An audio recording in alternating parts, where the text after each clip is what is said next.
Welcome to the educational recording for the topic Balancing Act, Managing Medications to Prevent Falls. The Catch-Rural Falls program is supported by the Nebraska Department of Health and Human Services Office of Rural Health through the Medicare Rural Hospital Flexibility Program. The content of this presentation is solely the responsibility of the presenters and does not represent the views of our funding source. The Catch-Rural Falls program is led by Don Venema and Vicki Kennel, both faculty in the College of Allied Health Professions at the University of Nebraska Medical Center. I'm Kristen Cook, a pharmacist and faculty member in the University of Nebraska College of Pharmacy. I'm also a geriatric assessment pharmacist for Nebraska Medicine. The educational objectives for this recording are to identify common medications associated with increased fall risk in older adults and describe their mechanism contributing to falls, assess and reduce medication-related fall risk with various strategies in education.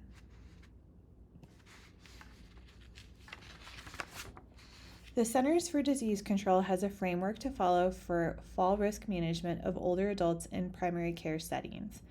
It is called the Stopping Elderly Accidents, Deaths, and Injuries, also known as STEADY initiative. The STEADY algorithm walks you through the recommended steps for fall risk management. STEADY recommends 3 steps. The first one being screening, where you are trying to get a quick idea of whether or not a patient is at risk for a fall. The topic of screening is covered in another recording on our website. Steps 2 and 3 are assessment and intervention. They are what follows if a patient screens positive for being at risk of falling. Assessment is a step to take where you are trying to identify specific modifiable risk factors that place the patient at risk for falling. In other words, why is this patient at risk? There are several risk factors that may be the underlying reasons why a patient is at risk for falls. Medication use is one of those and is the focus of this presentation. Intervention is the step where you take action to address a risk factor if it is identified as one concern for a patient. So we know that the number of medications that patients have been getting prescribed has been increasing. There are several different new mechanisms out there for medications. Patients are going to multiple providers. So the percent of medications that the increased falls risk that a patient might be receiving has went up, and some evidence would suggest that has went from 57% to 94%. Also, if we look at our patients that are hospitalized, we can often find a medication on that list if it's for a fall-related injury, at least one medication. And so that should be one of the first places we should look when a patient enters the hospital and has had a fall-related injury. Evidence has also suggested that taking 4 or more medications increases falls risk. Really, any patient who is an older adult and on 1 medication or 30 medications should really have an assessment of their medication profile for what can increase falls risk. So that number may signify that the risk increases, but really it is important for every patient. So this slide kind of depicts a 3-step process for reducing falls risk from medications. And so first we need to have an accurate place to start. And so that depends on your medication reconciliation and your comprehensive medication history. Once you have that data, you can actually take a look and begin to assess what those medications are and look at that list for those that increase falls risk. And again, we have multiple tools that we can use to help us with that assessment. And then the third step is to actually make interventions where you can. So this may need to be something that sequentially happens, so it doesn't necessarily happen just over one visit, but there might be multiple things that you need to do in sequence so you can kind of determine what effects removing medications have. So in that first step, taking a comprehensive medication history, as previously mentioned, it's really important to collect the right data and figure out everything that patient is on to do the best assessment. That can include patients physically bringing in their medications that they have at home. This can be very helpful if you have the capability to do that. It can also help facilitate your discussion with the patient and be able to use the bottles to show them different medications and really ask them how they're taking them. The prescription drug monitoring databases that Nebraska has and several other states can give you some insight on how frequently patients are refilling medications, or if they may be on medications they don't remember or from different places. This tool can help you sort of determine that. Important to ask about over-the-counters and supplements, as even though these are over-the-counter, they can still increase falls risk. And it's important to ask that question specifically to patients because not all patients think of over-the-counters and supplements as actual medications when taking a history.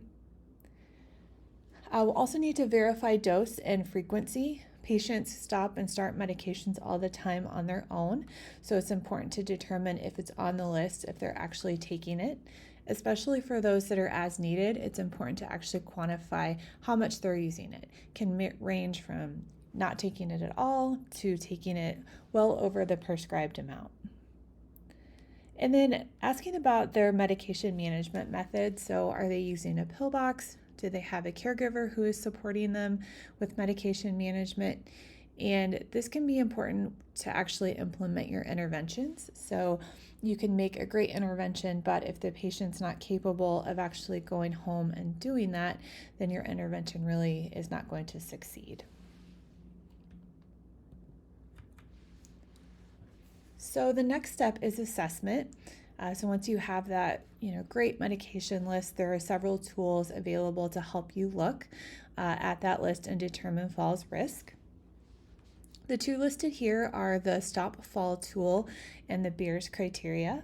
So the Stop Fall tool was developed by a consensus of different geriatricians on the European Geriatric Medicine Society Task Force on Falls.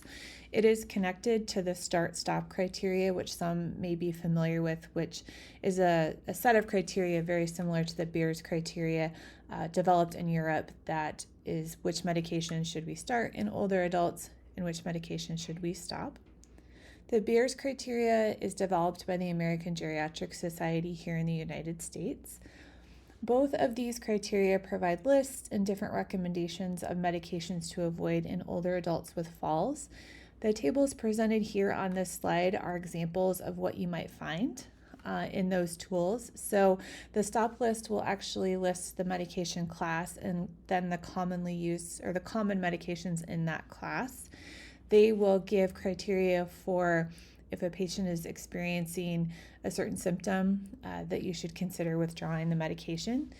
Nicely, they tell you whether it should be tapered, and then they also give you monitoring parameters when you do stop or taper that medication.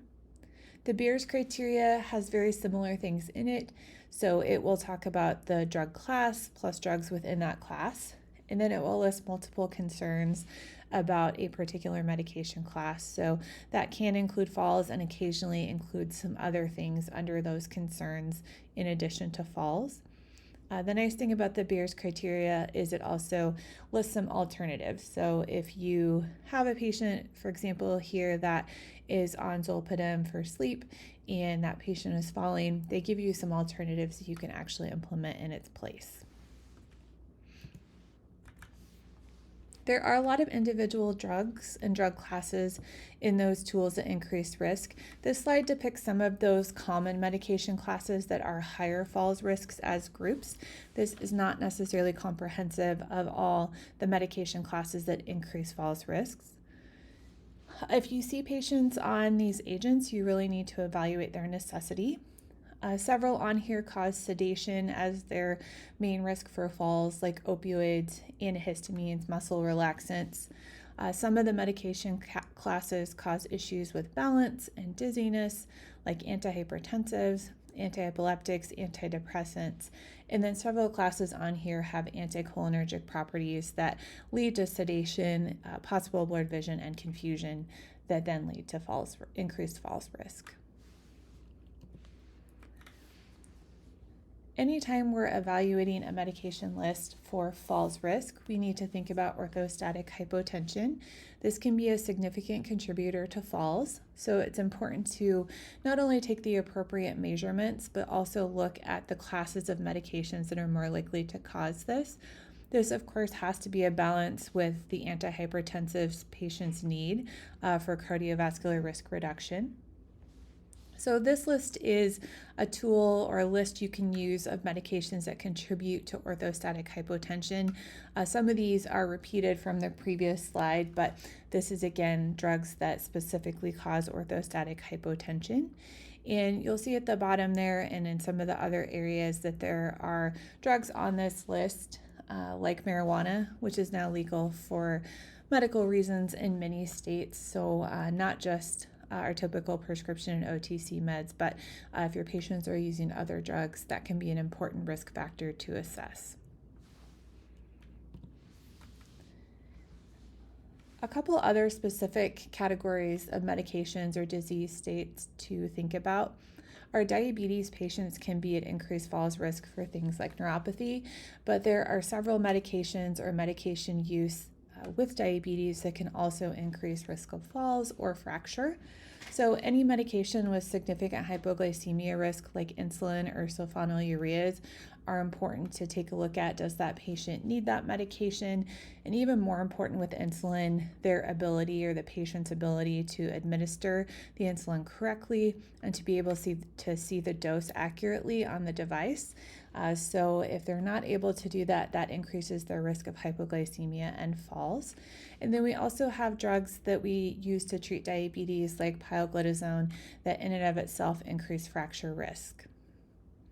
Some other medications we use or more commonly used now can cause sarcopenia or muscle wasting in patients, which is an important risk factor for falls. A common one that we're seeing more now are our GLP-1 agonists like Ozempic or the GLP-GIP agonists like Mounjaro that are being used for weight loss, for diabetes, and they have been more commonly found to cause muscle wasting in some patients. So it's just important to look at the profile for these as well when you're assessing muscle strength and muscle weakness. Just because something is over the counter does not mean it does not have side effects or risk for increasing falls.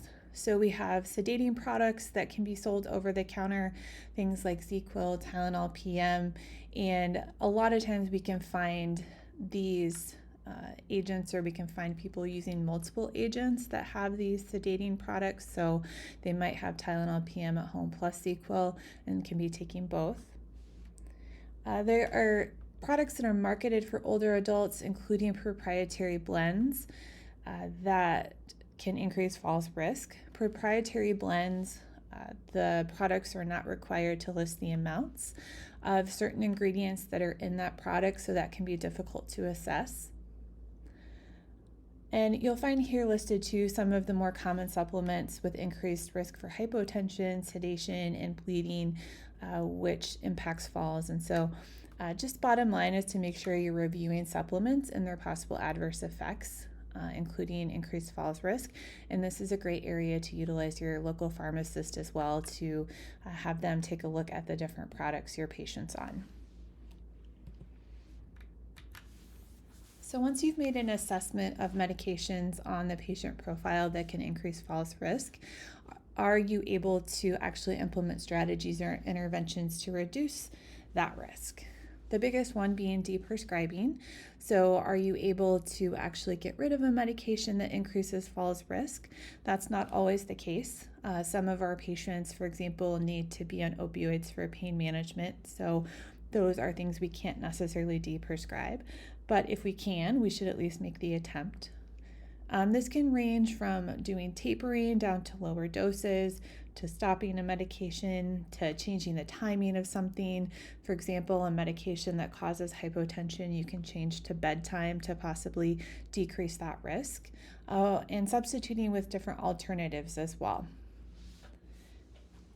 A strategy to remember is to actually schedule your patients for medication review focused visits. So, again, actually having that patient bring in all their medications, this can reduce overall polypharmacy, but just having that opportunity to sit down with patients and really go over medications can be an important part of reducing falls risk. For those medications we can't stop, or that patients really, for example, over the counter want to continue to take, then doing some education on the risk of falls, not only to patients but also to caregivers, is important. And then always remember you can reach out to your local pharmacist for questions, particularly on supplements and OTCs, as we have expertise in that area. Often in the community pharmacy, those pharmacists will also know their patients really well and may have additional insight into what patients are taking or how they are doing overall. In summary, the 3 different steps to really help reduce falls risk and manage medications. You need that complete, accurate, comprehensive medication history to really start your process. And then you can utilize validated tools to assess risk of falls from medications, and those can include things like the Stop Fall tool or the Beers criteria. And then the last step is to actually implement strategies to reduce falls risk from those medications. And so deprescribing, safe alternatives, patient education, and then of course partnering with your local pharmacist. Here's a list and a link to some different tools that can help. Some of them we talked about, and then some of them are additional tools that can help you assess falls risk with medications. Thank you for your time.